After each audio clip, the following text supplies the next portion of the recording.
Ada suatu pengalaman yang saya tidak bisa lupakan, yaitu pada saat saya akan mengajukan requisitur, artinya tuntutan sebagai jaksa, saya jatuh sakit, yaitu terkena usus saya, usus buntu, sehingga harus dioperasi, operasi usus buntu. Hampir kehilangan nyawa saya, atau mati, karena semalaman itu setelah operasi, ternyata pingsan saya. Beberapa hari kemudian saya pingsan terlalu banyak suntikan, injeksi yang diberikan oleh dokter. Tapi alhamdulillah, saya bisa mengatasi itu dengan pagi hari. Komentar dari dokter, saudara baru turun dari sorga. Laki-laki yang dikenal serius tapi santai ini mendapatkan kehormatan menjadi dosen di Seskoat, tempat pendidikan para perwira angkatan darat saat ia berusia 39 tahun.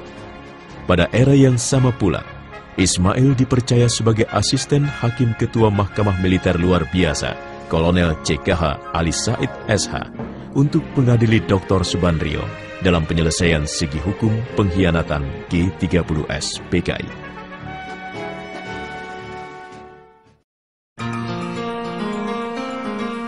Pengalaman kehidupan menempa Ismail Saleh menjadi seorang yang disiplin dan bertanggung jawab dan mengasah kader kepemimpinannya. Pada tahun 1967, Ismail dipercaya untuk menjadi Kepala Biro Analisa atau Pembahasan Masalah Sekretariat Presidium Kabinet dan dilanjutkan sebagai Kepala Biro Analisa dan Perundang-undangan Sekretariat Kabinet. Jabatan Sekretaris Kabinet disandangnya pada tahun 1978.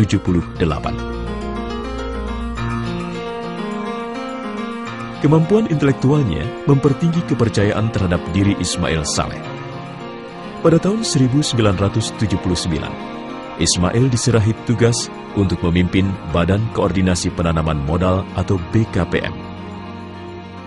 Memang disertasi saya itu menyangkut penanaman modal asing.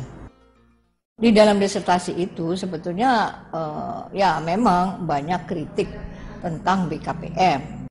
Waktu saya datang ke BKPM dan menghadap Pak Ismail Saleh, ya masalahnya itu hanya mengenai soal sekitar tentunya prosedur itu ya. Saya kira tadinya mau dimarahi, tetapi ternyata tidak. Sebagai pemimpin Lembaga Kantor Berita Nasional atau LKBN Antara pada tahun 1980, Ismail Saleh memiliki kesempatan untuk menghayati dunia pers. Wartawan itu dikejar oleh waktu. Every minute is deadline.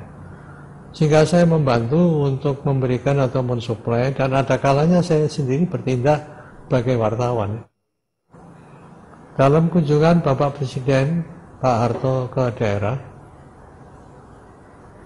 saya memisahkan diri dari rombongan resmi, lalu terjun ke masyarakat, lalu bertanya pada penduduk itu, ya, dan juga bertanya pada karyawan-karyawan yang ada di daerah itu.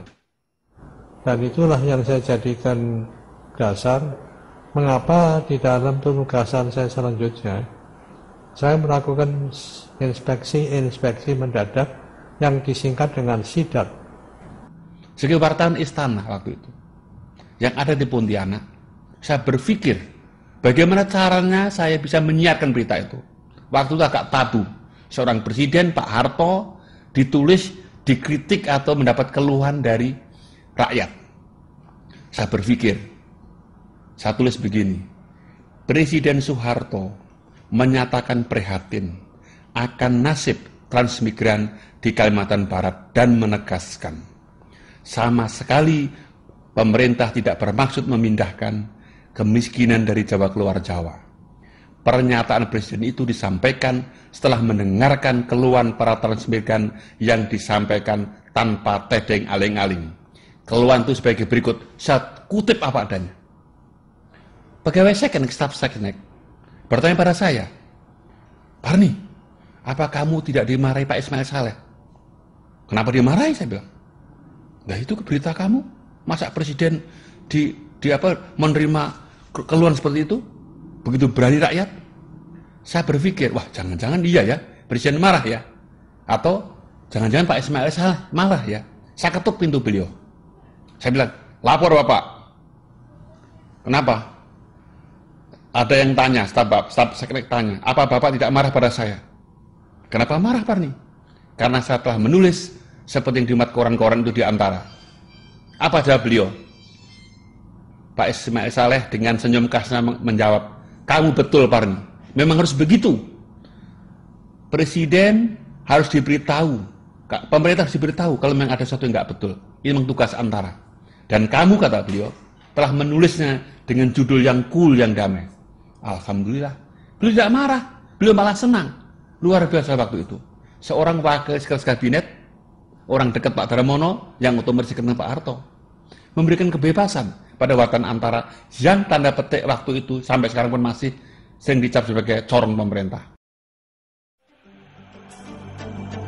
Mempunyai kematangan dalam berbagai bidang, mulai dari intel, analisa, administrasi, personalia, hukum, dan kesekretariatan negara, laki-laki yang awet muda ini diberi kepercayaan untuk memangku jabatan Jaksa Agung Republik Indonesia pada Maret 1981. Saya berkeberatan diangkat sebagai Jaksa Agung. Karena pada waktu itu saya masih menjabat sekretaris kabinet. Dan bagi saya, karier sampai sekretaris kabinet sudah cukup lah. Tetapi karena Bapak Presiden pada waktu itu, Bapak Soeharto, meminta dengan sungguh-sungguh agar mengganti Ari Said yang sudah capek. Komentar saya, kalau capek, semua orang capek, Pak. Mungkin Bapak sendiri juga capek. Jadi saya berani pada waktu itu mengungkapkan pendapat saya. Tetapi Pak Harto juga lalu berubah suaranya. Ini bukan masalah capek, tapi masalah penyegaran. Nah, kalau masalah penyegaran, saya tidak bisa menolak lagi. Tentu ya tidak baik kalau saya lalu mengatakan, sekarang ini semua orang tidak segar, Bapak pun juga tidak segar, itu tidak baik. Gitu. Jadi saya batasi karena suara dari Pak Harto berubah menjadi suara yang akan-akan seperti militer itu. Karena saya seorang militer dan pada waktu itu saya juga sudah berpangkat Letnan Jenderal tahun 81.